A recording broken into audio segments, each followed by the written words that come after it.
আসামি সাকিবের পাশে সতীর্থরা। রাওয়ালপিন্ডিতে ইতিহাস গড়ে সুখী এক দল যেন বাংলাদেশ।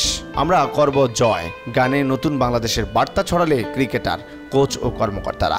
কিন্তু এমন সুখী পরিবেশেও অস্থির বার্তা যোগ করেছে সাকিবের নামে দেয়া একটি হত্যা মামলা।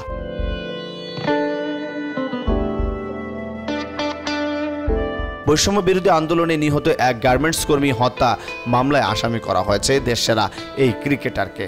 তাকে দেশে ফেরাতে বিসিবিকে দেওয়া হচ্ছে লিগ্যাল নোটিশও। তাই প্রশ্ন উঠেছে, দ্বিতীয় টেস্টে মাঠে নামা হবে কি সাকিবের? ভাঙবে কি উইনিং অ্যাম্বিনেশন? যার তাৎক্ষণিক উত্তর মেলেনি বিসিবি সভাপতির কাছ থেকেও। মুখে কিছু না বললেও 22 গজে ঠিকই উত্তরটা দিয়ে রেখেছেন সাকিব। গুরুত্বপূর্ণ 3 উইকেট নিয়ে রেকর্ড গড়ার সঙ্গে দলের জয়েও অবদান রাখছেন তিনি। এবার তার হয়ে মুখ খুলতে শুরু করেছেন সতীর্থরা।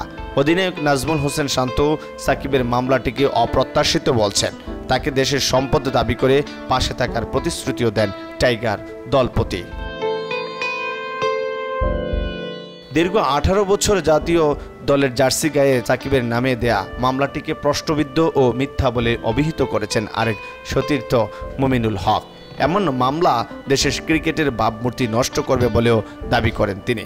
সাকিবের মামলা নিয়ে প্রথম দিন থেকে সৌরভ পেসার শরীফুল ইসলাম, ভালোবাসার আরেক নাম সাকিব, এই শিরোনামে দেয়া পোস্টে তার পাশে থাকার প্রতিশ্রুতিও দেন শরীফুল।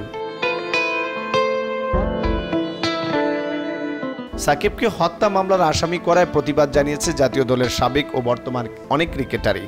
এনামুল হক বিজয়, রুবেল হোসেন, সাব্বির রহমানরা মামলা তুলে নেওয়ার দাবি জানিয়েছেন। যখন সতীর্থরাই সরাসরি সাকিবের পক্ষ নিয়েছেন, সেখানে তাকে বাদ দিয়ে 2 টেস্টের একাদশ সাজানোর চ্যালেঞ্জ টিম ম্যানেজমেন্ট নেবেন কিনা সেটি দেখার অপেক্ষা।